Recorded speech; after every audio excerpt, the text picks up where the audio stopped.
You can be in the middle of a conversation, saying all the right things, reacting at the right moments, even sounding confident and put together.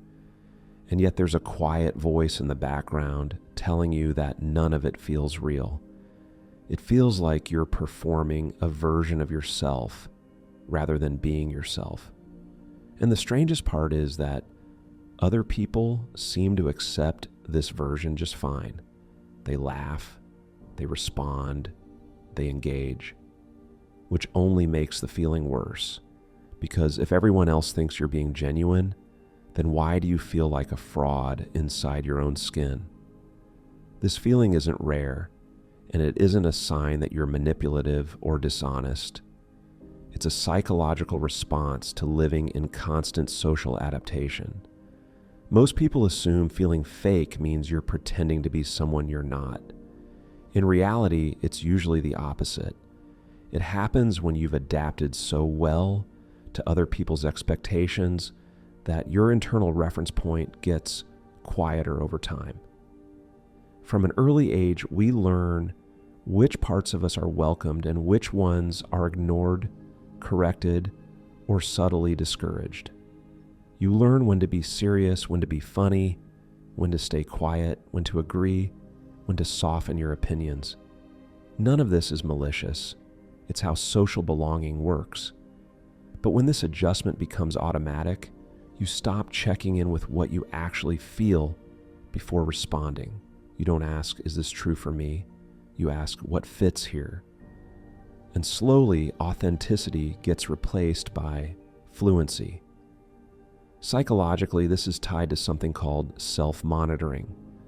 High self-monitors are very good at reading social cues and adjusting their behavior accordingly. They notice tone shifts, facial expressions, group dynamics, and unspoken rules. This skill is often praised. It makes you likable, adaptable, socially smooth. But there's a cost. When self-monitoring is constantly active, your attention is directed outward instead of inward. You become more aware of how you're being perceived than how you actually feel. Over time, this creates a split between your internal experience and your external behavior, and that split is experienced as feeling fake. Your nervous system plays a role here as well. When you're unsure whether your true reactions will be accepted, your system stays slightly guarded. Not anxious enough to panic, but alert enough to stay controlled. In that state, spontaneity disappears. Responses become calculated. You speak in ways that are safe, not necessarily true. And because your body associates authenticity with risk, it starts to feel unfamiliar, even dangerous.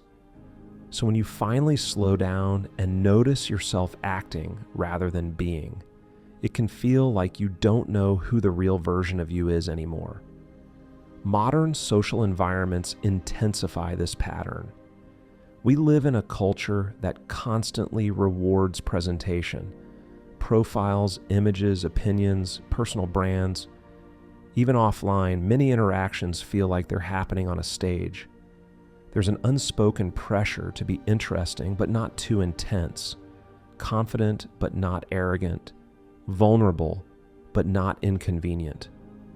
When you're exposed to this balance constantly, your brain learns to optimize for acceptance rather than alignment.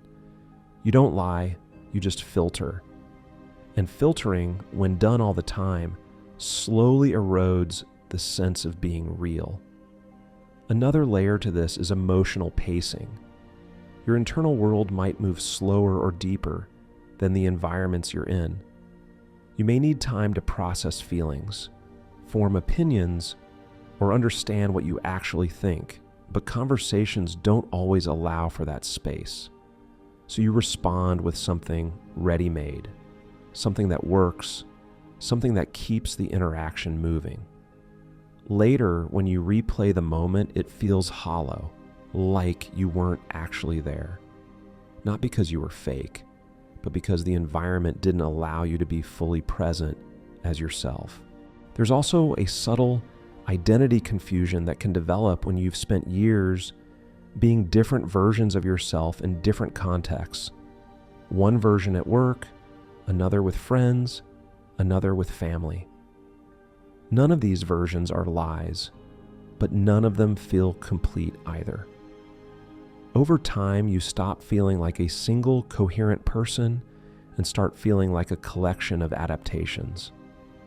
This is when people begin to say, I don't know who I really am. Not because they lack a personality, but because it's been fragmented across situations for too long. Importantly, feeling fake doesn't mean you lack authenticity. It often means you value it. People who truly don't care about being real rarely notice when they're performing. The discomfort you feel is a signal, not a flaw. It's your mind telling you that your external behavior is no longer aligned with your internal state. That alignment matters to you, and that's not weakness, that's integrity trying to reassert itself. So how do you respond to this without swinging to the extreme of oversharing or rejecting social norms entirely? The shift isn't about suddenly saying everything you think or forcing authenticity into every interaction. It starts much smaller and much quieter. It starts with rebuilding internal contact, noticing what you feel before deciding how to respond, allowing small pauses instead of filling silence automatically, choosing occasionally to say the slightly more honest thing rather than the perfectly acceptable one. It also involves accepting that not every environment deserves your full authenticity. Some spaces are transactional, some are superficial by design. Feeling fake in those spaces doesn't mean you're broken. It means you're using a social tool appropriately.